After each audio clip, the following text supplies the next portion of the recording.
বিসমিল্লাহির রহমানির রহিম।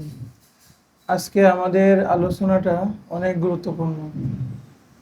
18 নম্বর ধারায় যে সমস্ত ভুল ত্রুটি হয়ে থাকে। 18 নম্বর ধারা কিসের 18 নম্বর ধারা? এটা হলো নিকাহ নামার, অর্থাৎ বাংলাদেশে যে সমস্ত বিবাহ হয়, সরকারিভাবে আইন আছে ওই বিবাহগুলো রেজিস্টারভুক্ত করা। এই বিবাহ রেজিস্টারকেই কি বলা হয়? নিকাহ নামা বা কাবিন নামা বলা হয়। এটার মধ্যে মোট 25টা ধারা আছে। কয়টা? মোট 25টা ধারা আছে। তো এটার মধ্যে 18 নম্বর ধারা এটা সব থেকে বেশি আলোচিত। তো আমরা ওই বিষয়টা নিয়ে আজকে আলোচনা করবো ইনশাআল্লাহ। তো প্রথমেই জিনিসটা বলি, অনেকেই কিন্তু এই বিবাহ রেজিস্টার করাকে অপছন্দ করেন বা অপ্রয়োজনীয় জিনিস মনে করেন। কিন্তু এটা আমাদের উস্তাদরা আমাদের অনেক ব্যাখ্যা বিশ্লেষণ করে, অনেক ফাওয়ায়েদ বয়ান করে আমাদেরকে বুঝিয়েছিলেন। কিন্তু এটা এখন আপনাদের বোঝানোর জন্য এগুলো এত প্রয়োজন নাই। বিভিন্ন ঘটনা আপনাদের সামনে দৃশ্যমান। মামুনুল হক সাহেব হুজুরের ঘটনা পুরা বাংলাদেশ ব্যাপী আলোচিত এবং এখনো আলোচনা হয়। ওনার যদি ওই নিকাহনামা থাকতো তাহলে কিন্তু এই ধরনের কোনো সমস্যা ওনার হতো না। ওনার নিকাহনামা যদি থাকতো তাহলে কোনো আইনি জটিলতায় উনি পড়তেন না। তো এই জন্য যারা এটাকে অপছন্দ করে, আমরা তাদের প্রতি আহ্বান রাখতে চাই, অবশ্যই নিকাহনামা এটা করা উচিত।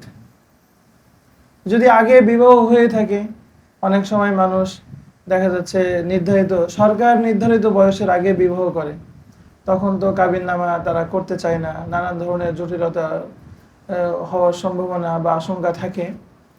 তো সেই ক্ষেত্রে কাবিননামা যদি তাৎক্ষণিক নাও করা হয়, পরবর্তীতে নিকাহনামা বা কাবিননামা এটা করে নেওয়া উচিত। এটাকে ঝামেলা মনে করা বা অপ্রয়োজনীয় মনে করা এটা ঠিক না। কারণ আপনার যে স্ত্রী, তো মানে আল্লাহ তাআলা তো জানেন সে আপনার স্ত্রী, আপনার পরিবার জানে, আপনার সমাজ জানে, কিন্তু রাষ্ট্র কিভাবে জানবে? যদি কোনো আইনে আপনি ফেঁসে যান, তো আপনি কি দিয়ে তাদেরকে বিশ্বাস করাবেন যে ওই মহিলা আপনার স্ত্রী? এটা কিসের মাধ্যমে বিশ্বাস করানো যাবে? এই নিকাহনামার মাধ্যমে। এই জন্য এটাকে অপ্রয়োজনীয় মনে করা উচিত না। এখানে আরেকটা ত্রুটি আমাদের হয়ে থাকে, সেই ত্রুটিটা হলো যে আমরা এটাকে সংরক্ষণ করি না। নিকাহনামা আমরা সংরক্ষণ, বিভিন্ন কারণে নিকাহনামার প্রয়োজন মানুষের হয়ে থাকে, কিন্তু নিকাহনামা অধিকাংশ মানুষ বা অনেকেই, অধিকাংশ না হলেও অনেকেই এটাকে সংরক্ষণ করে না। এটা হারিয়ে যায়, বাকি হারিয়ে গেলে একেবারেই এটা আর উদ্ধার করার কোনো অবকাশ নেই, বিষয়টা এরকম না।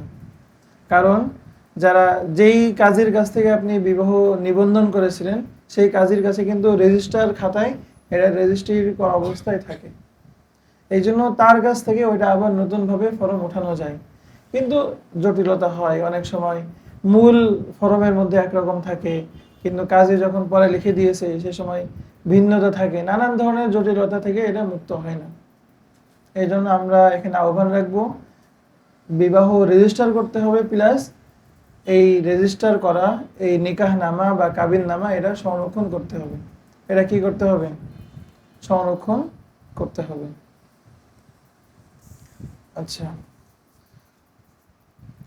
এরপরে আরেকটা বিষয় হলো যে এই নিকাহনামার মধ্যে কিন্তু তালাক নিয়ে আলোচনা আছে, মোহর নিয়ে আলোচনা আছে, বিভিন্ন বিষয় নিয়ে কিন্তু আলোচনা আছে।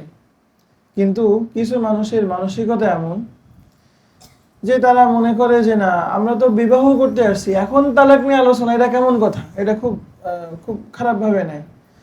ধরেন আপনারা মাদ্রাসায় পড়েছেন, এই যে এখন আলোচনা শুনতেছেন, নিশ্চয় আপনারা আপনাদের বিবাহের সময় এটা সহজে ছেড়ে দিবেন না। সেখানে আপনারা অবশ্যই সতর্ক থাকার চেষ্টা করবেন, জেনে শুনে ফর্মটা পূরণ করার চেষ্টা করবেন। 18 নম্বর ধারায় কি লেখা হবে সেটা বলে দেওয়া হবে, সেই অনুযায়ী আপনারা লেখার চেষ্টা করবেন। কিন্তু এগুলো নিয়ে দেখবেন যে কিছু মানুষের মাথা ব্যথা শুরু হবে, হুজুর কেমন মানুষ, উনি বিবাহ করতে আসছে নাকি তালাকের মজলিসে উপস্থিত হয়েছে, এরকম কথাবার্তা উনি বলবেন। এটা আমরা বলতে চাই এটা উচিত কথা না, এটা মোটেও ঠিক কথা না। কারণ বিবাহ এখন হচ্ছে, এটাই তো শেষ কথা না। সামনে জীবনটা যাতে তাদের সুন্দর হয়, সামনে জীবনে যাতে কোনো ধরনের জটিলতা এসে না পড়ে, এই জন্যই তো এই নিকাহনামার আয়োজন। এখানে দেখবেন যারা কনে পক্ষ আছে, স্ত্রী পক্ষ আছে, তাদের দিক থেকে আপত্তিটা বেশি আসে। অথচ এই নিকাহনামা এটা এটা কিন্তু তাদেরই কল্যাণার্থে, মেয়ের এবং মেয়ের পরিবারেরই তো কল্যাণার্থে এটা। বলেন তো, তালাক দেওয়ার মালিক শুধুমাত্র স্বামী কিনা? তালাক দেওয়ার মালিক শুধুমাত্র স্বামী, স্ত্রী তো তালাক দেওয়ার কোনো অধিকার তার নাই। স্বামী যদি ক্ষমতা দেয় তাহলে ক্ষমতা বলে সে তালাক গ্রহণ করতে পারে। তো এই 18 নম্বর ধারার অন্যতম একটা উদ্দেশ্য হলো যে, একটা তো হলো যে মানে বিবাহটা সংরক্ষণ করা, দ্বিতীয় আরেকটা অন্যতম উদ্দেশ্য হলো যে স্ত্রীকে তালাকের ক্ষমতা অর্পণ করা। আচ্ছা, এখন এখানে আরেকটা বিষয় আসে, এখানে একটু ইফরাত তাফরিত হয়ে যায়। অনেকেই মনে করে যে না, স্ত্রীকে আবার তালাক কেন দিব? স্ত্রীকে তালাক দিলে এটা তো আমার ক্ষমতা নষ্ট হলো, সে যে কোনো সময় তালাক নিয়ে নিতে পারে। এই ধরনের খেয়ালে অনেক আলেম ওলামা তারা এটাকে অত্যন্ত অপছন্দ করেন যে না, তাফিজ শরীয়তে আছে, কিন্তু দিতেই হবে, এটা কেমন কথা? এটা উচিত না। এটা আমাদের উস্তাদরা আমাদেরকে শিখিয়েছেন, এই নজরিয়া এটা ঠিক না। বরং স্ত্রীকে তালাকে তাফিজ দেওয়া উচিত, খুব গুরুত্ব সহকারে এই তাফিজ দেওয়া উচিত। হ্যাঁ, বাকি তাফিজ কিভাবে দিবেন পুরা প্রক্রিয়াটা এখন আপনাদের সামনে আমি বলতে চলেছি। কিন্তু মৌলিকভাবে তাফিজ দিতে হবে। কি বললাম? স্ত্রীকে তালাক গ্রহণের ক্ষমতা দিতে হবে। এটা যারা অপছন্দ করেন তাদের একটা মিজাজ আছে, তাদের একটা নজরিয়া আছে। সেই নজরিয়া হলো যে আমি তো ভালো মানুষ, আমি তো আলেম, আমি তো মুফতি, আমি তো মুহাদ্দিস, আমি আবার স্ত্রীর সাথে কি অন্যায় আচরণ করব যে স্ত্রীর প্রয়োজন হবে আমার থেকে, সে ছুটে যাবে, সে তালাক নিয়ে সে নিজেকে নিষ্কৃতি লাভ করবে। তো আমরা বলবো, নিজের প্রতি এত হুসনে জন, এত ভালো ধারণা এটা রাখা উচিত না। হইতে পারে না যে আপনি কোনো সময় জালেম হয়ে উঠলেন, কোনো ভালো কথা আপনি আর শুনতে যাচ্ছেন না, কোনো ভালো কথা গ্রহণ করার মতো তাহাম্মুল আপনার হচ্ছে না। এটা হইতে পারে কিনা? নিজেদের এত ফেরেশতা মনে করা উচিত না।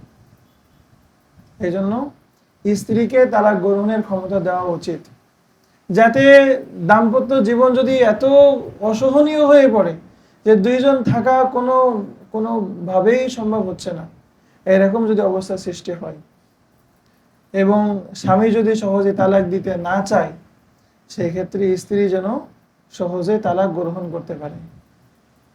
এই জন্য মৌলিকভাবে তালাকের তাফিজ এটা দিতে হবে। এটা কি 18 নম্বর ধারায় কোরাস দেওয়া বা খালি রাখা যাবে না।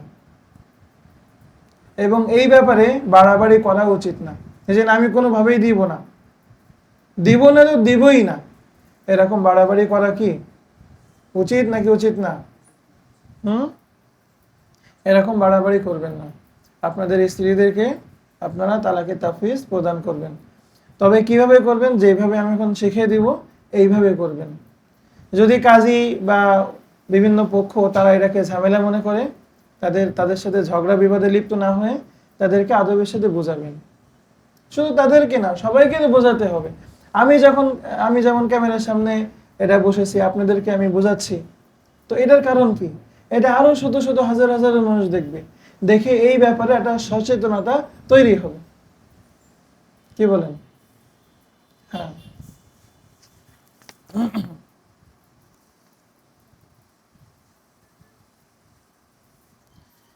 তো বলছিলাম যে যদি নিকাহ রেজিস্টার না করা হয় এবং 18 নম্বর ধারায় যদি স্ত্রীকে ক্ষমতা না দেওয়া হয়, তাহলে নানান ধরনের জটিলতা সৃষ্টি হয়। এবং সমাজে সাধারণভাবে, আমি তো আলেম ওলামাদেরকে বলছি, সাথে সাথে সমাজে যারা সাধারণ মানুষ তারাও যাতে মানে বিবাহ করার সময় অবশ্যই স্ত্রীকে তালাক গ্রহণের ক্ষমতা দিয়ে রাখে, এইটাও আপনারা এই বার্তা পৌঁছাবেন। অবশ্যই এটা আমাদের তেমন ক্যাম্পেইন করার প্রয়োজন নাই, কারণ সরকারি নিয়মের মধ্যেই আছে যে কাজীদের জন্য 18 নম্বর কলামে তালাকে তাফিজ দেওয়া এটা এটা এক ধরনের জরুরি করে দেওয়া আছে। বুঝতে পেরেছেন? বাকি আমরা আজকে যেই বিষয়টা আলোচনা করব সেই বিষয়টা হলো যে এই 18 নম্বর ধারায় কি কি ভুল ভ্রান্তি হয় এবং কাজীরা কি কি ধরনের ভুল ভ্রান্তি করে থাকে এই বিষয়ে অল্প কিছু আলোচনা করব। বলতে পারেন এটা প্রথম পর্ব। এটা কি এই বিষয়ে এটা প্রথম পর্ব। সামনে ইনশাল্লাহ আরো বিভিন্ন প্রশ্ন, আরো বিভিন্ন প্রেক্ষাপট সামনে রেখে আমরা এটা দ্বিতীয় পর্ব করবো ইনশাআল্লাহ। আরেকটা বিষয় হলো যে এটা 18 নম্বর ধারা সম্পর্কে আমরা নানান অ্যাঙ্গেল থেকে আমরা আলোচনা করব। এইটা হলো আমরা ভুল ভ্রান্তির অ্যাঙ্গেল থেকে আলোচনা করছি তার প্রথম পর্ব। এছাড়াও আরো বিভিন্ন ধরনের আলোচনা এই শিরোনামের উপরে হবে ইনশাআল্লাহ। তো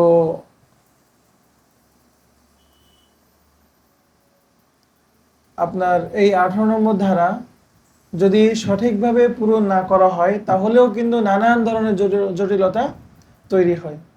এই জন্য আমাদের উচিত হবে 18 নম্বর ধারাটা সহিভাবে পূরণ করা। কি করা? সহিভাবে পূরণ করতে হবে, তাহলে আর কোনো জটিলতা নাই। আপনার বর পক্ষেরও কোনো জটিলতা নাই, কনে পক্ষেরও কি নাই, কোনো জটিলতা নাই। সব কিছুর মূলে হলো এটা সঠিকভাবে আমরা পূরণ করব। তো সঠিকভাবে পূরণ আমরা কখন করতে পারবো? যখন এটার ভুল ভ্রান্তি সম্পর্কে আমাদের নলেজ বা অবগতি বা ইলম থাকবে, তখন আমরা এটা সঠিকভাবে পূরণ করতে পারবো।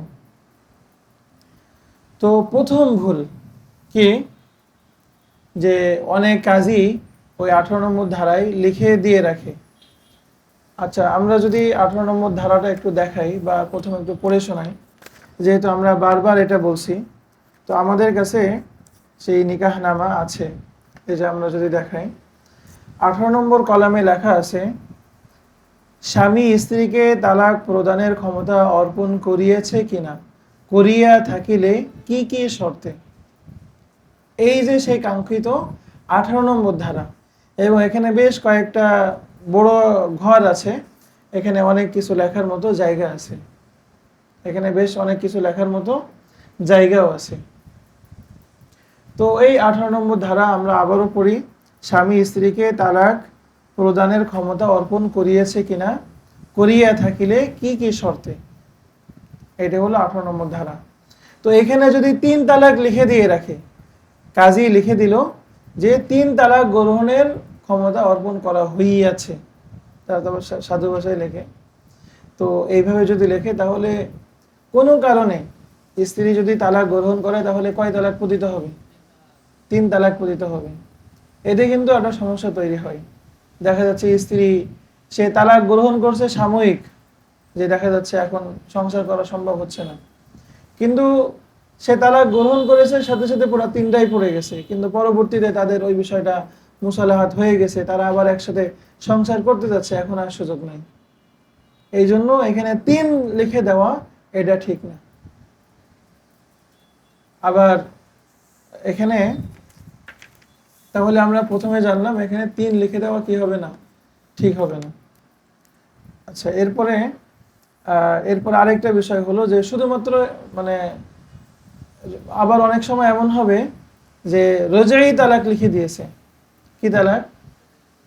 দেখেন, আমরা বলছি 18 নম্বর ধারায় যদি কেউ তালাক গ্রহণ করে তাহলে কিন্তু বায়ান তালাক হয়। সাধারণভাবে যদি লিখে দেয় হ্যাঁ অর্পণ করা হয়েছে বা এই শর্তে অর্পণ করা হয়েছে, যদি এইভাবে লেখে, আর স্ত্রী যদি তালাক নিজের উপরে নিয়ে নেয় এই ক্ষমতা বলে, তাহলে কি তালাক হয়? বাংলাদেশের বিভিন্ন ইফতা বিভাগের মধ্যে এই ব্যাপারে ইখতিলাফ আছে। বাকি মার্কাজুদ দাওয়াল ইসলামিয়া সহ আরো অনেক নির্ভরযোগ্য দারুল ইফতার সিদ্ধান্ত হলো যে বায়ান তালাক হয়। কি তালাক হয়? এবং আমরা বায়ান তালাক হওয়ার ফতোয়া প্রদান করে থাকি। কিন্তু এখানে স্পষ্ট শব্দে লিখে দিল যে স্ত্রীকে রোজাই তালাক গ্রহণের ক্ষমতা দেওয়া হয়েছে। এরকম যদি লিখে দেওয়া হয় তাহলে এখানে একটা জটিলতা সৃষ্টি হবে। এখানে একটা কি হবে, এই জন্য ওইটা না লিখে এখানে লেখা উচিত বায়ান তালাক, এক তালাকে বায়ান গ্রহণের ক্ষমতা দেওয়া হয়েছে। কি লেখা উচিত? হ্যাঁ, পরিপূর্ণ লেখাটা কি হবে সেটা একটু পরে বলছি। কি লেখা উচিত? এক তালাকে বায়ান গ্রহণের ক্ষমতা অর্পণ করা হলো, এইভাবে লেখা উচিত। আচ্ছা, এরপরে এই যে আমরা বললাম যে এখানে রজেই তালাক লেখে বা 3 তালাক লেখে, এইটা আসলে কাজী সাহেবরা কি করেন? ওনারা ঝামেলায় না জড়ানোর জন্য ওনারা মানে খালি খাতায়, খালি ফরমে ওনারা দস্তখত নিয়ে রাখেন, খালি জায়গায় নেওয়ার পর তারা নিজেদের মতো করে ওটা পূরণ করে। এটা উচিত না। বরং আমরা কাজী সাহেবদের প্রতি আহ্বান রাখতে চাই, তারা যেন বর পক্ষের সাথে, যেহেতু তারাই ক্ষমতাবান, তাদের সাথে কথা বলে খুব ঠান্ডা মস্তিষ্কে এবং তাদের পরামর্শ মেনে 18 নম্বর ধারা পূরণ করা উচিত। এই ব্যাপারে তাড়াহুড়া করা মোটেও কাম্য জিনিস না, এবং এই জিনিসটাকে ঝামেলা মনে করা উচিত হবে না। এবং 18 নম্বর ধারা এটা লেখার পরে দস্তখত নেওয়া উচিত। শুধু 18 নম্বর ধারা না, সম্পূর্ণ নিকাহনামা পূরণ করার পরে দস্তখত নেওয়া উচিত। কিন্তু এখানে আমাদের সমাজে হয় কি, যে একেবারে খালি ফরমে দস্তখত নেওয়া হচ্ছে, কাজী তার মন মতো করে সব লিখে নিচ্ছে। এবং এটা শরীয়তেও কিন্তু গ্রহণযোগ্য। ধরেন আপনি এখানে দস্তখত দিয়েছেন, আপনি জানেনও না কিছু, এখানে 18 নম্বর ধারা আছে, সেখানে আবার স্ত্রীকে তালাক প্রদান, আপনি কিছুই জানেন না, আপনি শুধু এখানে একটা দস্তখত দিয়ে আপনি চলে গেছেন বউ নিয়ে। কিন্তু এখানে কাজী তার মতো করে সে শর্ত লিখেছে বা কি লিখেছে না লিখেছে, বা শুধু হ্যাঁ লিখেছে, কাজী যাই লিখবে সেটাই কিন্তু আপনার জন্য অবধারিত হবে, সেটাই আপনার লেখা বলে গণ্য হবে। এখানে ধরা হবে কেমন যেন আপনি কাজীকে উকিল নিযুক্ত করেছেন আপনার পক্ষ থেকে, সেই জন্য ওই কলামটা পূর্ণ করে দেয়। এই জন্য কাজীর খেয়াল খুশির উপরে এটা ছেড়ে দেওয়া, এটা অত্যন্ত বোকামি একটা কাজ হবে। কাজী যদি শুধু হ্যাঁ লিখে দেয়, তাহলে বলেন তো স্ত্রী একেবারে বিনা শর্তে সে তালাক গ্রহণের ক্ষমতাবান হয়ে গেল। আর আমরা তো সকলেই জানি যে পুরুষের তুলনায় স্ত্রীরা কিন্তু বেশি আবেগপ্রবণ, তারা বেশি জজবাতি, বেশি ইমোশনাল হয়ে পড়ে। তারা অল্পতেই মাথা গরম করে একটা সিদ্ধান্ত তারা নিয়ে ফেলে। শরীয়তেরও কিন্তু এটা একটা অনেক বড় বৈশিষ্ট্য। ইসলামী শরীয়ত মানুষের মানবিক বা নারীদের এই নারীত্ব, এই দুর্বলতা শরীয়ত বিচার করে শুধু তালাক গ্রহণের ক্ষমতা কিন্তু পুরুষের হাতেই রেখেছে, নারীদের হাতে রাখেনি। এই জন্য কাজী যদি শুধু হ্যাঁ লিখে দেয়, তাহলে তো সে একেবারে বিনা শর্তে তালাক গ্রহণের ক্ষমতাবান হয়ে গেল। এখন আপনি কোনো একটা কিছু আপনার সাথে মনের মিল হয়নি, ব্যাস সে বললো যে তালাক নিয়ে নিলাম, যাও শেষ, ব্যাস খতম। এই জন্য এটা অত্যন্ত বোকামি হবে যে আপনি নিজে 18 নম্বর ধারা পূরণ না করে কাজীর খেয়াল খুশির উপরে আপনি ছেড়ে দিয়েছেন। আপনার পুরা সংসার তো অনিরাপদ করে তুললো এই কাজী। এত বড় বেখবর হওয়া, এটা কিন্তু মুমিনের সিফাত না। মুমিন হবে অত্যন্ত সচেতন, অত্যন্ত প্রজ্ঞাবান হবে মুমিন, যাতে ভবিষ্যতে তার কোনো সমস্যা না হয়। এই দাম্পত্য সম্পর্ক, এটা কি শুধু ব্যক্তিগত কোনো সমস্যা, ছোটখাটো কোনো সমস্যা না, এটা অনেক বড় সমস্যা। দাম্পত্য জীবনে এই ধরনের সমস্যা, এটা কিন্তু অনেক বড় সমস্যা। আপনি অনেক বড় আলেম, কিন্তু হইতে পারে না আপনার স্ত্রীর সাথে কোনো একটা বিষয় নিয়ে ইখতিলাফ, তো সে নারী মানুষ, মহিলা মানুষ, সে দেখা যাচ্ছে মাথা গরম করে তালাক নিয়ে নিল। কত জটিলতায় পড়বেন আপনি, সীমাহীন জটিলতায় পড়বেন, এবং মান সম্মান যা আছে তা তো যাবেই। তো আরেকটা বড় ভুল ভ্রান্তি হলো যে কাজীরা, যেহেতু কাজীদের কাছে আপনি ছেড়ে রেখে দিয়েছেন, তো তারা অনেক সময় একেবারে হ্যাঁ লেখে, কোনো শর্ত ইত্যাদি কোনো কিছু উল্লেখ করে না, শুধু কি লেখে, শুধু যদি হ্যাঁ লেখে আর স্ত্রী যদি তালাক গ্রহণ করে, তাহলে কয় তালাক হবে বলেন তো? এক তালাকে বায়েন হবে। কি হবে? এক তালাকে বায়েন হবে। কয় তালাক হবে? এক তালাকে বায়েন হবে। আবার অনেক সময় কাজীরা একটা যদি এখানে লেখে মনোমালিন্য হলে, মনের অমিল হলে, বনিবনা না হলে, এই ধরনের কিছু অস্পষ্ট শব্দ ওখানে জুড়ে দেয়। বলেন তো কোন সংসার আছে, কোন দাম্পত্য সম্পর্ক আছে যেখানে কোনো মনের অমিল কোনোদিন কারোর সাথে হয়নি? এমন কি সম্ভব হয় এটা? নাকি মনের অমিল হয়েই থাকে? মনের অমিল দেখা যাচ্ছে সবসময় হয় না, কিন্তু কোন একটা প্রেক্ষাপটে কোন একটা জুজি বিষয় নিয়ে তো মনের অমিল হতে পারে। এটা তো হয়েই থাকে। তো এখন দেখা যাচ্ছে এই বনিবনা না হলে, মনের অমিল হলে ইত্যাদি, এইগুলো এই শর্ত আরোপ করা মানে বিনা কেমন যেন বিনা শর্তেই স্ত্রীকে তালাক গ্রহণের অনুমতি দিয়ে দেওয়া। এটাও কিন্তু একেবারে বিনা শর্তে হ্যাঁ লেখার মতোই এটা হয়ে গেল। কারণ দেখা যাবে স্ত্রী তালাকের নোটিশ পাঠিয়েছে, স্ত্রী তালাকের নোটিশ পাঠানোর পরে এখন আমরা স্বামীকে জিজ্ঞাসাবাদ করি, এখানে তো লেখা আছে যে বনিবনা না হলে বা মনের অমিল হলে। আপনাদের কি মনের অমিল হয়েছিল? তখন দেখা যাবে এরকম 5টা 7টা ঘটনা এরকম আছে যে খুব ঝগড়া হয়েছিল, বিবাদ হয়েছিল, তারা অনেক বেশি ইখতিলাফ করেছিল, কয়েকদিন তাদের কথা বন্ধ ছিল। এরকম তো প্রায় সংসারেই তো এগুলো হয়। তো তখন আমাদের বাধ্য হয়ে ওই স্ত্রীর ওই তালাক গ্রহণ কার্যকর, এটা আমাদের ফতোয়া দিতে হয়। এই ধরনের কোনো হালকা শর্ত রাখা উচিত না। এই ধরনের হালকা শর্ত রাখা, এই ধরনের শর্ত করা মানে কেমন যেন বিনা শর্তে স্ত্রীকে তালাক গ্রহণের ক্ষমতা দিয়ে পুরা এই দাম্পত্য সম্পর্ককে অত্যন্ত ঝুঁকের মধ্যে এবং খাদের কিনারার মধ্যে রাখা হয়ে গেল। স্ত্রীকে বিনা শর্তে তালাক গ্রহণের ক্ষমতা দেওয়া মানে আপনার সংসার শেষ। এবং সে যদি আল্লাহ না করুক, সে যদি কোনোভাবে জানে আপনি তাকে বিনা শর্তে তালাক গ্রহণের ক্ষমতা দিয়েছেন, তো আপনি মাথা তুলে দাঁড়াইতে পারবেন না। খবর আছে আপনার, আপনি তাকে শাসন করতেই তো পারবেন না। শাসন করতে গেলেই বলবে তুমি কিন্তু আমার হাতে বাঁধা। কি মহিলা মানুষ আসলে তালাক হলে বেশি বিপদে কি স্বামীরা পড়ে না স্ত্রীরা পড়ে?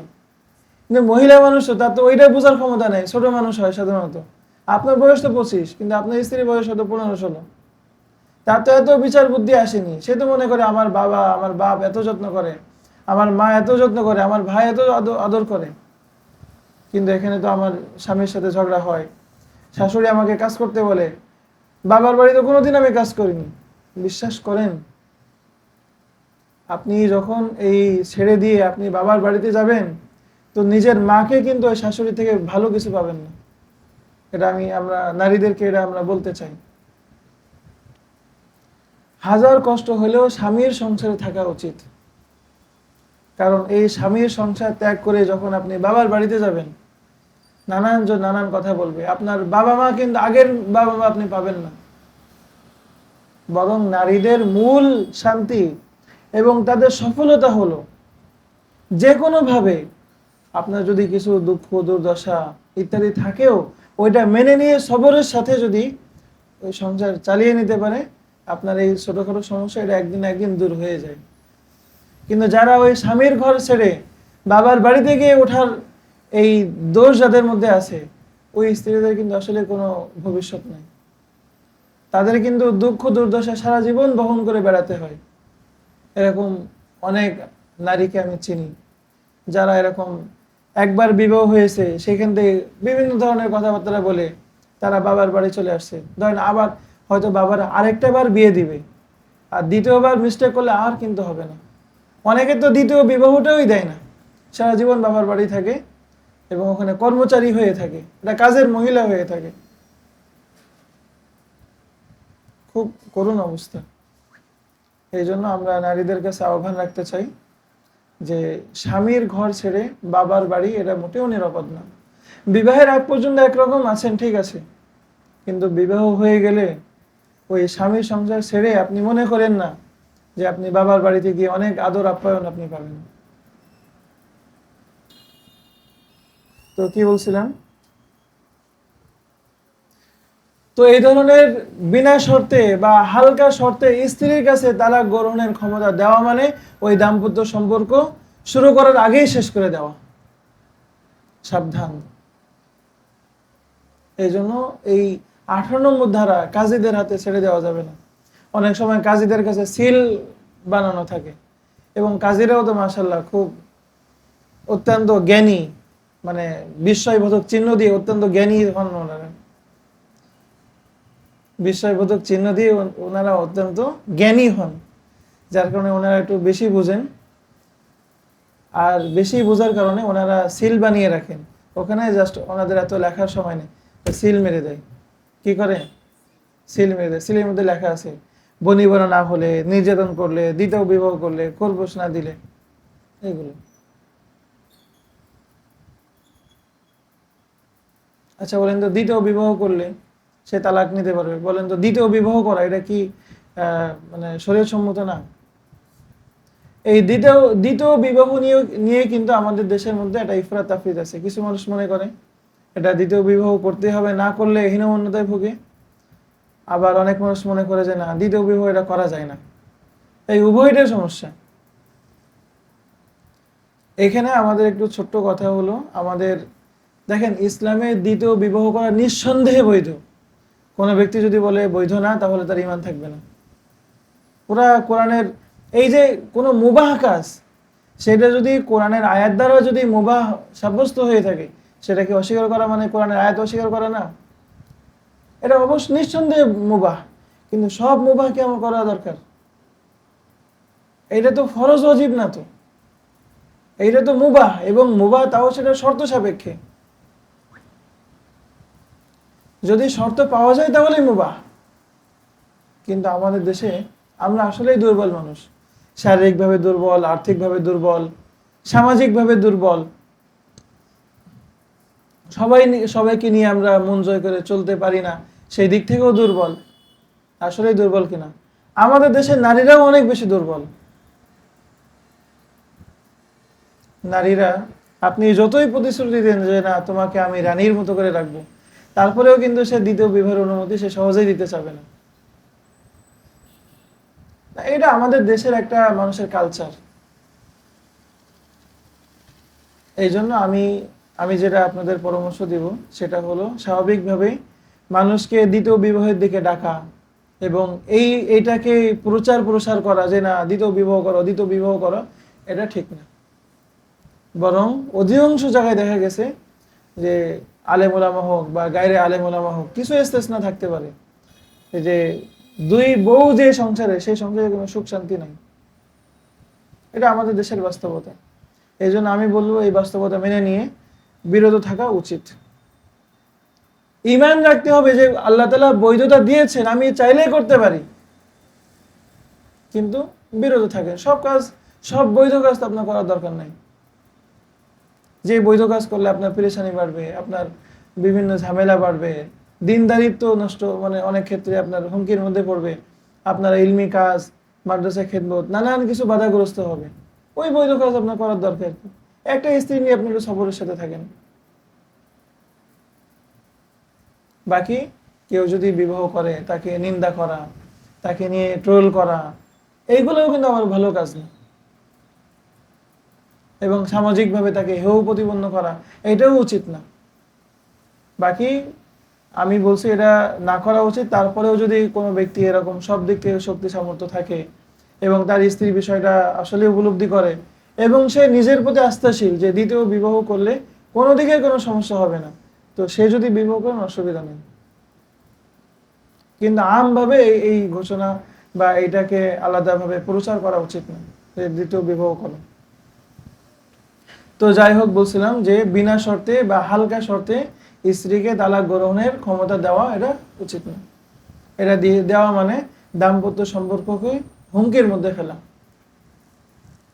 বুঝতে পেরেছেন? আচ্ছা, তাহলে আপনারা তো বেশ কিছু বিষয় জানলেন। শুধু হ্যাঁ যেমন লেখা যাবে না, 3 তালাক লেখা যাবে না, আবার তালাকে রজি লেখা যাবে না, তাহলে কি লিখতে হবে? আমি একটা কথা এখানে লিখে দিয়েছি, এটা আপনারা মনে মনে রাখবেন। এবং দেখেন এখানে যে কয় লাইন এখানে লেখাও সেই কয় লাইন। আমি পুরো ইবারতটা এখান থেকে দেখে পড়ে শোনাই। এটা পরে শীটটা আপনারা ফটোকপি করে নেবেন, প্লাস এটা আপনারা মনেও রাখবেন, মুখস্থ করবেন। এটা কি রাখবেন? আমি কিন্তু ক্লাসে জিজ্ঞাসা করব, ওখানে লিখবেন হ্যাঁ। প্রথমে কি, 1 তালাকে বায়েন গ্রহণের ক্ষমতা অর্পণ করা হলো। হ্যাঁ, এক তালাকে বাইন গ্রহণের ক্ষমতা অর্পণ করা হলো, এই শর্তে যে স্বামী স্ত্রীর মনোমালিন্য যদি চূড়ান্ত পর্যায়ে পৌঁছে, স্বামী স্ত্রীর মনোমালিন্য যদি চূড়ান্ত পর্যায়ে পৌঁছে এবং স্ত্রী পক্ষের অন্তত 2 জন বুঝমান অভিভাবক যদি এই ব্যাপারে একমত হন যে এই দম্পতির একত্রে থাকার চেয়ে বিচ্ছেদই ছেড়েও, তখন স্ত্রী তাদের লিখিত অনুমোদন সাপেক্ষে নিজ নফসের উপর এক তালাকে বায়ান গ্রহণ করতে পারবে।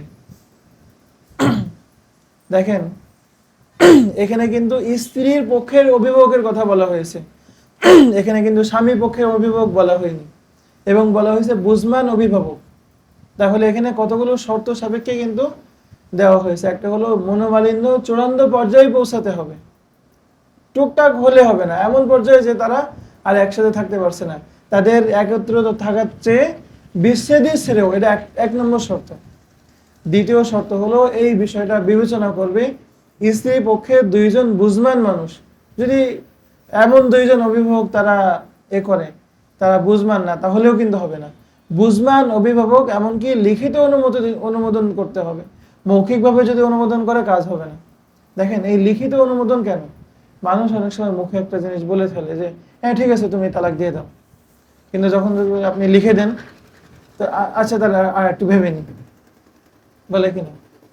অনেক সময় দেখবেন বিভিন্ন ইমামের বিরুদ্ধে, বিভিন্ন মানুষের বিরুদ্ধে বিভিন্ন জনমত তৈরি করে, কিন্তু অনেক সময় তারা ওই সবার সাথে আলোচনা করে একটা ফরম তৈরি করে ইমামের বিরুদ্ধে যখন দস্তখত নিতে যাই, না আমি দস্তখত দিব না, ঠিক আছে আমি তোমাদের পক্ষে আছি কিন্তু আমি লিখিত দিব না। মানুষ কিন্তু সব জিনিস লিখিত দেয় না, এই জন্য লিখিত অনুমতি নিতে হবে। স্ত্রী পক্ষের বলেন তো এইভাবে যদি একটা শর্ত করা হয়, স্ত্রীর কোনো ক্ষতি, স্বামীরও কোনো ক্ষতি, নাকি অত্যন্ত ভারসাম্যপূর্ণ একটা কথা? এখানে স্ত্রী তালাক গ্রহণের ক্ষমতাবান হবে কখন?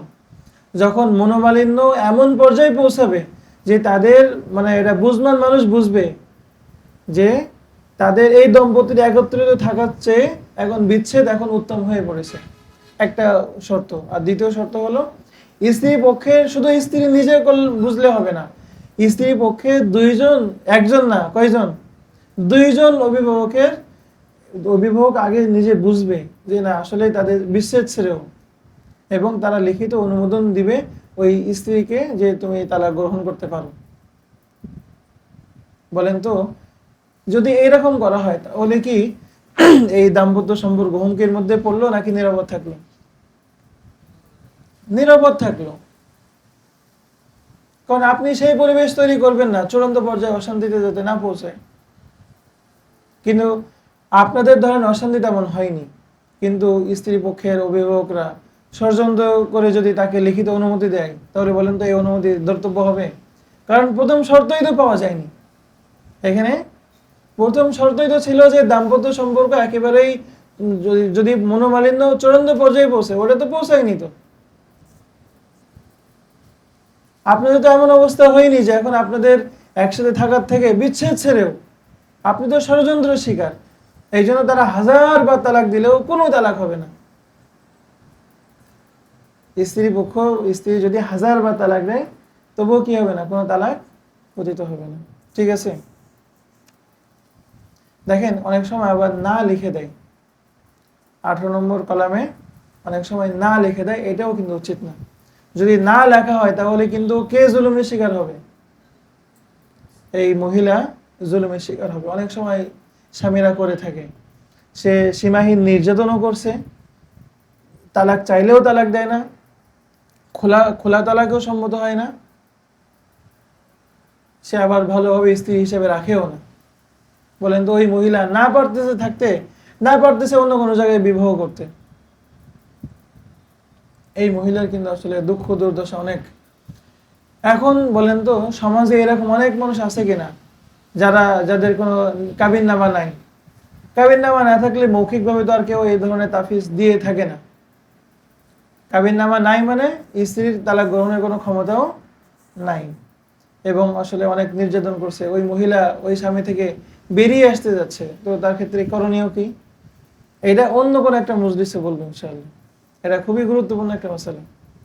এটা কি খুবই গুরুত্বপূর্ণ একটা মশলা। অর্থাৎ তার স্ত্রীর কোনো কি নাই, তালাক গ্রহণের ক্ষমতাও নাই, স্বামী নির্যাতন করছে এবং সে ধরেন স্বামী বদ্দিন, নানানভাবে তার সাথে সংসার করা সম্ভব হচ্ছে না, আবার সে তালাকও দিচ্ছে না। এই ক্ষেত্রে স্ত্রী কি করবে? আচ্ছা, আরেকটা গুরুত্বপূর্ণ পয়েন্ট হলো যে এই যে এটা অবশ্যই আগেই বলা হয়েছে যে 18 নম্বর ধারা পূরণ করার আগেই দস্তখত করা। 18 নম্বর ধারা পূরণ করার আগেই দস্তখত করা। আমরা বরং আহ্বান রাখবো, সম্পূর্ণ এই নিকাহ নামাটা সম্পূর্ণ স্বামী আগে অধ্যয়ন করবে। অধ্যয়ন করে সে একেবারে সুনির্দিষ্ট এবং সঠিক তথ্য দিয়ে এটা পূরণ করবে, তারপরে গিয়ে দস্তখত করবে। নতুবা সেও বেঁকে বসবে, না আমি দস্তখত করবো না।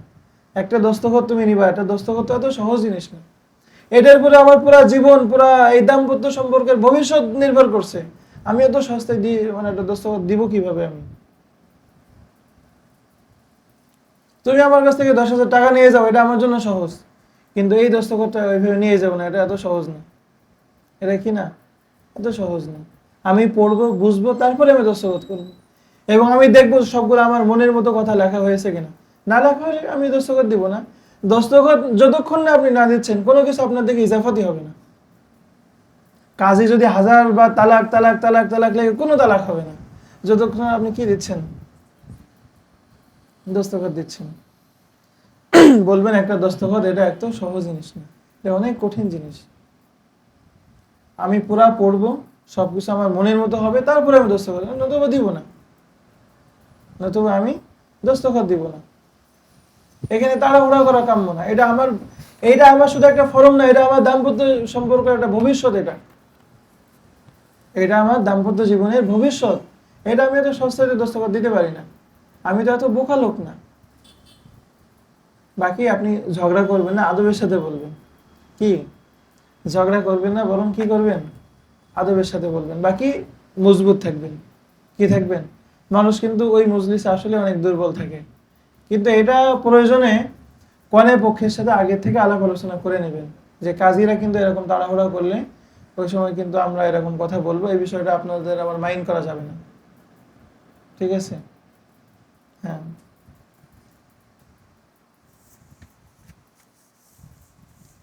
আচ্ছা, আরেকটা গুরুত্বপূর্ণ বিষয় হলো যে স্ত্রীদের, বলেন তো, স্ত্রীরা কি স্বামীদেরকে তালাক দিতে পারে নাকি তালাক গ্রহণ করতে পারে? ধরে নেন যে স্বামী তাকে তালাক গ্রহণের ক্ষমতা দিয়েছে বিভিন্ন শর্ত সাপেক্ষে এবং সে শর্তগুলো পাওয়াও গিয়েছে। এখন স্ত্রী সে তালাক গ্রহণ করবে, কিন্তু অনেক সময় তালাক গ্রহণ না করে বরং স্বামীকেই তালাক দেয়। করে কিনা? স্বামীকে তালাক দেয়। এটাও কিন্তু, এটা অবশ্য নিকাহ নামার কোনো ভুল ভ্রান্তি না, বরং এটা হলো স্ত্রী কর্তৃক তালাকের ওই নোটিশের ভুল ভ্রান্তি। অনেক বলেন এই যে ফরমগুলো, এটা কিন্তু বিভিন্ন কাজীরা বিভিন্ন ভাবে ছাপিয়ে তাদের কাছে রাখে। এই যে স্ত্রী কর্তৃক তালাকের নোটিশ, স্বামী কর্তৃক তালাকের নোটিশ, এটা কিন্তু বিভিন্ন ধরনের পাবেন। আমার কাছে প্রায় শতাধিক রকমের আছে। যারা যারা আমার কাছে এসেছে সব আমি সংরক্ষণ করে রেখে দিছি। বিভিন্ন কাজের কাছে গেলে এটার ইবারত বিভিন্ন হয়ে যায়। এই ফরমের ভাষা কি? এটা কিন্তু রাষ্ট্রীয় কোনো ফরম না, এটা কাজীরা যার মতো করে সে এটা বানিয়ে বানিয়ে রাখে। তো অনেক কাজীর ওখানে লেখা থাকে স্ত্রী কর্তৃক তালাকের ফরম, কিন্তু ওখানে লেখা আছে যে আমি স্বামীকে তালাক প্রদান করিলাম। তাহলে এখানে এটা মোটে উচিত না, এটা অবশ্যই একটা বড় ভুল। কিন্তু আপনার বাংলাদেশে অনেক, এখানে এই বিষয়টা নিয়ে আবার ইখতিলাফ আছে। এটা একেবারে সাহাবা একরাম, তাবিঈন এবং আমাদের মাযাহিবগুলোর মধ্যে ইখতিলাফ আছে। হানাফি মাযহাবে তালাক হয় না, স্ত্রী যদি স্বামীকে তালাক দেয় তাহলে টোটালি তালাকই হয় না। এটা অনেক সাহাবা একরামের মাযহাবও এটা ছিল। কিন্তু আইম্মায়ে সালাসার মাযহাব হলো তালাক পতিত হয়ে যায়। আইম্মায়ে সালাসার মাযহাব কি? তালাক পতিত হয়ে যায়। তো বাংলাদেশের বিভিন্ন দারুল ইফতার মধ্যে এই সম্পর্কে আবার ইখতিলাফ আছে। তো এখানে আমরা যে ফতোয়া দিয়ে থাকি সেটা হলো তালাক হয়ে যায়। স্ত্রী যদি স্বামীকে তালাক প্রদান করে তবুও তালাক কার্যকর হয়ে যায়। এটা কি কি কারণে কার্যকর হয় ওটা কোনো একটা আলোচনায় অন্য কোনো একটা পর্বে আমরা ইনশাল্লাহ বলবো। এই বিষয়টা নিয়ে এখন আমরা লম্বা করছি না। বাকি ফরমটা কেমন হওয়া উচিত দেখেন, আমাদের আসলে 18 নম্বর ধারা থেকে এটার ভুল সূচনা শুরু। এই ভুলের সূচনা কোথা থেকে শুরু? 18 নম্বর ধারা থেকে। এখানে লেখা আছে যে স্বামী স্ত্রীকে তালাক প্রদানের ক্ষমতা অর্পণ করিয়েছে কিনা। তালাক প্রদান, এইটাই তো সমস্যা। এখানে লেখা উচিত ছিল কি, স্বামী স্ত্রীকে তালাক গ্রহণের ক্ষমতা অর্পণ করিয়েছে কিনা। কি লেখা উচিত ছিল? তালাক গ্রহণের ক্ষমতা অর্পণ করিয়েছে কিনা। এইটা যদি লেখা হতো তাহলে কোনো সমস্যা ছিল না। তো এখানে যেহেতু তালাক প্রদান, এইটা দেখে অনেক কাজীরা তারা কি করেছে, তারা তাদের ফরমকে বানিয়েছে তালাক প্রদান করিলাম। স্ত্রী স্বামীকে কি করলো? তালাক প্রদান করলো। তো এই বিভিন্ন কারণে এখানে অনেক ধরনের চিন্তা ভাবনা করার জায়গা আছে। তো সব কিছু চিন্তা ভাবনা করে আমরা এটাকেই গ্রহণ করি যে স্ত্রী যদি স্বামীকে তালাক প্রদান করে তবুও তালাক হয়ে যায়। বুঝতে পেরেছেন? আচ্ছা, বাকি এরকম করা উচিত না। কি করা উচিত? মানে মানে স্ত্রী যখন তালাক গ্রহণ করবে বলবে আমি আমার স্বামীর দেওয়া ক্ষমতা বলে আমার নিজ নফসের উপরে তালাকের তাফিজ গ্রহণ করলাম, এরকম ভাবে বলবে। বা যদি নোটিশের মাধ্যমে তালাক দেয়, নোটিশের ভাষাটা এমন হওয়া উচিত। স্বামী, কারণ স্ত্রী স্বামীকে তালাক দিতে পারে না, বরং স্ত্রী নিজের উপরে, নিজের নফসের উপরে তালাক গ্রহণ করতে পারে। এই নফস এই শব্দটা কেন বলছি? কারণ এটা যখন আপনারা বাবু তাফিজ যখন পড়বেন, বাবু তাফিজি তালাক, তখন এটা আরো স্পষ্টভাবে বুঝবেন। আচ্ছা, তো আমরা এর আগেও মনে হয় এই পয়েন্টটা বলেছি যে 18 নম্বর ধারা একেবারে খালি রাখা, 18 নম্বর ধারা একেবারে খালি রাখা এটাও কিন্তু উচিত না। এটাও কি না? উচিত না, বরং ওখানে তালাকে তাফিজ দেওয়া উচিত। অনেকেই খালি রাখে বা অনেকে ক্রস চিহ্ন দেয়, এটাও ভুল কথা। এটাও কি কথা? এরপরে অনেকেই কি করে, বিবাহের আগে কাবিননামা পূর্ণ করে। অনেকেই তো বিবাহের 6 মাস আগে কাবিননামা পূর্ণ করে। আপনার স্বামী স্ত্রী যারা হবে, হবু স্বামী স্ত্রী, তারা দস্তখত করে। এবং সমাজে অনেকেই এটাকেই বিবাহ মনে করে। ধরেন অনুষ্ঠান হবে 6 মাস পরে, কিন্তু আগেই সব কাবিননামা ইত্যাদি কাবিন সব করা হয়ে গেছে। এবং অনেক অনেক ক্ষেত্রেই মানুষ মনে করে তারা হবু স্বামী স্ত্রী, তারা মনে করে আমাদের তো বিবাহ হয়ে গেছে, আমরা দুজন দস্তখত করেছি। অনেক সময় তারা কথাবার্তা বলে, অনেক সময় তারা একসাথে থাকার ঘটনাও ঘটে অনেক সময়। বলেন তো এগুলো জিনা ব্যভিচার হবে কিনা? কারণ শরীয়তের মধ্যে বিবাহ সংগঠিত হয় কিসের মাধ্যমে? একই মজলিসে সাক্ষীদের সামনে মৌখিক ইজাব কবুলের মাধ্যমে। কি বললাম? একই মজলিসে সাক্ষীদের সামনে। কেমন সাক্ষী? কমপক্ষে 2 জন বালেগ পুরুষ থাকতে হবে, অথবা একজন পুরুষ 2 জন নারী থাকতে হবে। কিন্তু যদি কোনো পুরুষ না থাকে, সারা দুনিয়ার মহিলা যদি সাক্ষী হিসেবে রাখা হয়, তবু এই বিবাহ কি হবে না? সহি হবে না। এবং বলেছি একই মজলিসে হতে হবে। অনেকে কি করে, বিদেশে বসে ভিডিও কলের মাধ্যমে বিবাহ করে। বলেন তো এখানে বর বসে আছে, ওখানে স্ত্রী বসে আছে, বলেন তো এইভাবে কি এক মজলিস হলো নাকি ভিন্ন মজলিস হলো? এই ভিডিও কলের মাধ্যমেও কিন্তু বিবাহ সহি হবে না। তাহলে বিবাহ বিদেশে বসে থাকলে, ধরেন ছেলে বিদেশে মেয়ে দেশে, তাহলে বিবাহ করবে কিভাবে? উকিলের মাধ্যমে। অর্থাৎ সে মোবাইলে কল দিয়ে উকিল নিযুক্ত করবে। ধরেন তার বাবা বা চাচা বলবে যে বাবা অমুক মেয়ের সাথে আমাকে বিবাহ করিয়ে দাও। আমাদের সমাজে আমরা তো দেখি মেয়েরা তো আর মসজিদে এসে উপস্থিত হয় না, মেয়ের উকিল তার বাবা আসে না, বাবা চাচা ভাই আসে কিনা? তো ছেলের উকিল আবার মেয়ের উকিল, 2 উকিল একসাথে বসে, এবং আরো 2 জন সাক্ষী থাকবে, ব্যাস বিবাহ করিয়ে দিবে। ছেলের বাবা বলবে যে আমার ছেলে অমুক, তাকে আমি তোমার মেয়ে অমুকের সাথে এত টাকা মোহর ধার্য করে বিবাহ দিলাম। সামনে ওখানে একই মজলিসে সাক্ষীরা বসে থাকবে। তারা এই কথা যখন শুনবে এবং মেয়ের বাবা যখন বলবে আলহামদুলিল্লাহ কবুল করলাম, তো বিবাহ সংগঠিত হয়ে যাবে। তখন বিবাহ কি হবে? সংগঠিত হয়ে যাবে। তো এই যে আগে থেকে কাবিন করা, এইটাই উচিত না। কাবিন করা উচিত হলো কখন? বিবাহ করার পরে। কখন করা উচিত? বাকি আগে যদি কাবিন করে এবং ওইটার ইজাফত যদি বিবাহের দিকে হয়, তাহলে যখন বিবাহ করবে, এটা যদি 3 মাস 6 মাস আগেও যদি নিকাহনামা রেডি করে থাকে, এরপরে যদি সে বিবাহ করে, তো বিবাহ করার পরে এই কাবিন নামা এটা কার্যকর বলে গণ্য হবে। কি বলে গণ্য হবে? এটা কার্যকর বলে গণ্য হবে। এখন আপনারা আল হিলাতুন নাজিসা লিল হালিলাতিল আজিসা আশরাফ আলী থানভী রাহিমাহুল্লাহর এই কিতাবের মধ্যে পড়বেন, আমার এই কথার বিপরীত পড়বেন। এমনকি ওখানে আছে যদি আপনার আগদের আগে যদি এগুলো কাবিন পূর্ণ করে, তবুও ওটা কার্যকর হয় না। আর আমরা বলছি 1 মাস আগেও যদি কি করে? কাবিন করে, তবুও এটা কি হবে? কার্যকর হয়ে যাবে। এখন এখানে মূল বিষয় হলো যে ইজাফাত আছে নাকি নাই।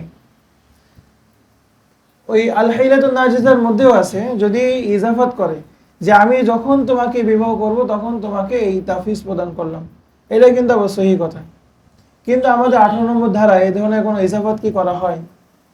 দেখেন, এখানে লিখিতভাবে ইজাফাত না থাকলেও এখানে বিবাহের প্রস্তুতি, বিবাহের কথাবার্তা এবং সব কিছু মিলে একটা ইজাফাতে মানবিয়া এখানে আছে বলেই গণ্য হয়। নতুবা বিবাহের সাথে যদি এই কাবিননামার কোনো সম্পর্কই না থেকে থাকে, তাহলে এই কাবিননামা কেন পূর্ণ করলো? তাহলে সামাজিকভাবে, মানুষের প্রথাগতভাবে এটা ওই বিবাহের সাথে এটা ইজাফত আছে বলেই কি হয়? মানুষ গণ্য করে। বাকি এই কাবিননামা এখানে বিবাহের আগে দস্তখতকে বিবাহ মনে করা যাবে না। বিবাহ হবে একই মজলিসে মৌখিক ইজাব কবুলের মাধ্যমে সাক্ষীদের সামনে। এইটা যদি বিবাহের আগে করা উচিত না, যদি করেও ফেলে, তবে এটাকে বিবাহ মনে করা যাবে না। আবার এইটাকে সামনে রেখে যদি, আবারও বলছি, এইটাকে সামনে রেখে আগে পূরণ করেছে, এরপরে এইটাকে সামনে রেখে যদি তারা বিবাহ করে, তাহলে এটা কার্যকর হয়ে যাবে। বিবাহ করার পর থেকে এটা কি হবে? কার্যকর হয়ে যাবে। এখানে 18 নম্বর ধারায় যা লেখা আছে এটা আপনার জন্য নির্ধারিত হয়ে যাবে। ওইটা আপনি চাইলেও 18 নম্বর ধারায় যদি ক্ষমতা অর্পণ করা হয়ে গিয়ে থাকে, তাহলে ওইটা কিন্তু স্বামী আর কি করতে পারে না? ফিরিয়ে নিতে পারে না। সে যদি বলে আমি তোমাকে যে তালাকে তাফিজ দিয়েছিলাম সেটা আমি বাতিল ঘোষণা করলাম, কোনো বাতিল ঘোষিত হবে না। এই বাতিল ঘোষণা কার্যকর হবে না। মনে থাকবে?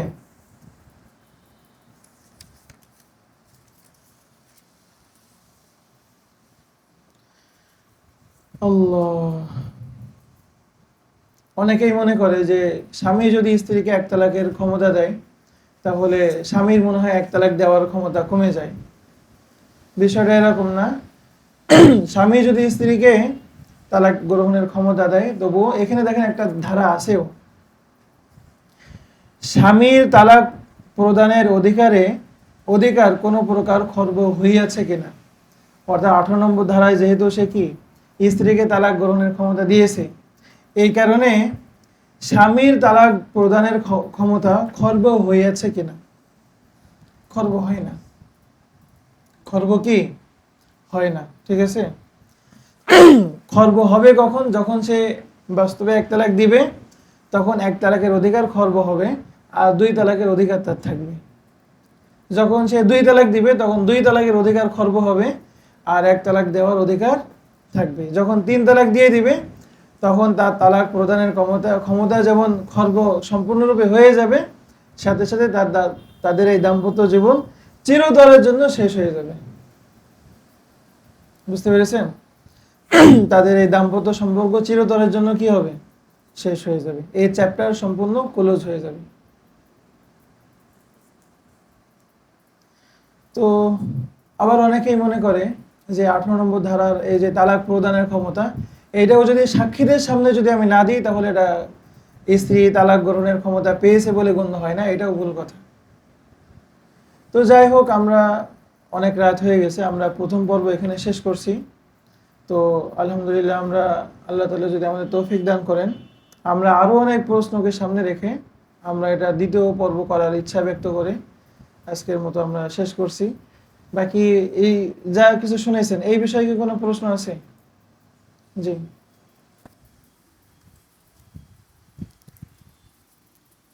প্রশ্ন হলো যে এখানে যে বিষয়টি বলা হলো যে মানে স্ত্রীকে আহ, সেই 18 নম্বর ধারাতে একেবারে না লিখে দেওয়ার যে বিষয়টা, যে এটা ভুল বলা হয়েছে, যে একেবারে না লিখে দিয়ে এখানে শর্ত সাপেক্ষে এটা করা উচিত। শর্তটা কি সুন্দর শর্ত বলা হয়েছে, আলহামদুলিল্লাহ। তো বিষয় হলো যে বিষয়টি বর পক্ষ তারা যদি কনে পক্ষকে বলার পর তারা যদি সেটাকে সমর্থন করে, এরপরে যদি সেখানে না লিখে দেয়, তাহলে এটা বিষয়টা কেমন? আমরা তো বারবারই বলছি যে আমাদের এত দরবেশ মনে করা উচিত না। আমরা তো জালেম হয়ে উঠতে পারি, তখন ওই মহিলার কি হবে? তারা যতই অনুমতি দিক, কিন্তু এটা উচিত না। এখানে ক্ষমতা দেওয়া এটাই করণীয়, যাতে মহিলারও একটা ক্ষীণ হলেও একটা সুযোগ তার থাকে। নিজেদের যখন সে আর এই দাম্পত্য সম্পর্ক চালিয়ে নিতে পারবে না, তখন যেন সে নিজেকে আলাদা করতে পারে। এইটা করা উচিত। এই মিজাজটা পরিবর্তন আমি করতে চেয়েছি। এখানে ক্ষমতা না দেওয়ার মধ্যে কোনো বুজুর্গি নাই, ক্ষমতা দেওয়ার মধ্যে বুজুর্গি আছে। জি। প্রশ্ন হলো যে অনেক সময় যে ফাঁকা ঘরে স্বাক্ষর করে দেয়, তো কাজী সাহেব বলেন যে যা লেখা হয় তাই লেখা হবে, কিন্তু আঞ্চলিক ভেদে তো এগুলো লেখারও ভিন্নতা থাকে। এখন এটা কোন অঞ্চলেরটা ধরা হবে? কাজী সাহেব যেটা গ্রহণ করছেন সেটা, নাকি পুরুষ মানে অনেক সময় মেয়ে পক্ষের কাজী থাকে, তো ছেলের বাড়ি আবার ভিন্ন জায়গায় থাকে, দেখা যাচ্ছে ছেলের বাড়ি যে স্থানে ওখানের কাজী সাহেবের ফর্মটা ভিন্ন বা মূল বিষয়টা ভিন্ন থাকে, এখানে কোনটা ধর্তব্য হবে?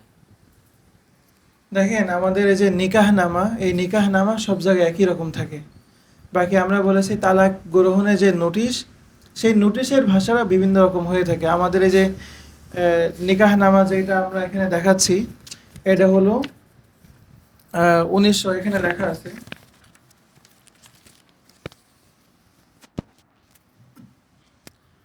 আমাদের সামনে আছে যে মুসলিম বিবাহ ও তালাক নিবন্ধন নীতিমালা 2009 এর বিধি মোতাবেক 28-1 এর ক অনুযায়ী বিবাহের ফরম। অর্থাৎ এটা হলো কত, 2009 সালের সংশোধিত আইন অনুযায়ী। তো এইটা সব জায়গায় কিন্তু একই থাকে। আর ভাষা যেটা আমরা বলেছি, আমরা যে ভাষাটা তো একটু আগে আমরা পাঠ করে শুনিয়েছি, আমার মনে আমি মনে করি এইটা মুখস্থ রাখা উচিত। বাকি এই মূল বিষয়বস্তুকে ঠিক রেখে সে যে অঞ্চলের ভাষা দিয়ে লিখুক, অসুবিধা নেই। কিন্তু মূল বার্তা এটাই যে একেবারেই স্ত্রীকে তালাক গ্রহণের নিরঙ্কুশ ক্ষমতা না দিয়ে দেওয়া, শর্ত সাপেক্ষে দেওয়া, এবং শর্তটাও একটু একেবারে হালকা শর্ত না রেখে একটু মোটামুটি কঠিন শর্ত রাখা। আমার প্রশ্নটা ছিল 18 নম্বর ধারায় যে শর্তগুলি আছে, তো আঞ্চলিক ভেদে তো হয়তো বা শর্ত ভিন্ন হতে পারে। যেমন যেমন কোন অঞ্চলে মনোমালিন্য থাকতে পারে, বা কোন অঞ্চলে মনোমালিন্যের জায়গায় বিভিন্ন যে ছেলে পাগল হয়ে যায় বা খরপোশ না দেয় এতটুকু সীমাবদ্ধ থাকে, আবার কোন অঞ্চলে যে আরও বাড়ায় দেয় বা একেবারে নিঃশর্তে হয়ে থাকে। তো এখান থেকে এই যে বিভিন্ন হতে পারে, এটা তো হইলে এগুলো সমস্যা নেই, তখন হইলে কোনটা ধর্তব্য হবে? তো কাজী সাহেব বলে ওইটা দেয় যে নিয়ে আমাদের সামনে আলোচনা হবে, সামনে আলোচনা হবে, এটা নিয়ে আলাদা। আর কোনো বিষয়? ঠিক আছে। দেখুন, এখানে 18 নং ধারায় যে শর্তের ভিত্তিতে স্ত্রীকে তালাক দেওয়া অনুমতি দেওয়া হলো তালাক নেওয়ার, যে স্ত্রীর পরিবারের 2জন মুরব্বী, তাদের লিখিত হুম। অনুমতি লাগবে। তো এখানে স্বামীর পরিবারের মুরব্বী না নেওয়ার এইটা কারণ কি? বললে আবার স্ত্রীর জন্য কঠিন হয়ে যায়। কারণ স্বামীর পরিবার তো কখনোই চাবে না যে স্ত্রী তালাক হোক। ঠিক আছে, মানে কারণ স্বামী যতই জুলুম নির্যাতন করুক না কেন, তার পরিবারের লোক তো এটা বিচ্ছেদ চাবে না। এই জন্য এটা মহিলার জন্য আবার কঠিন হয়ে যায়। এটা এটা অনেকেই বলে যে এটা করা উচিত, বাকি কেউ করতে চাইলে করলো, বাকি এটা আমরা পরামর্শ দিলাম না। সুবহানাল্লাহ।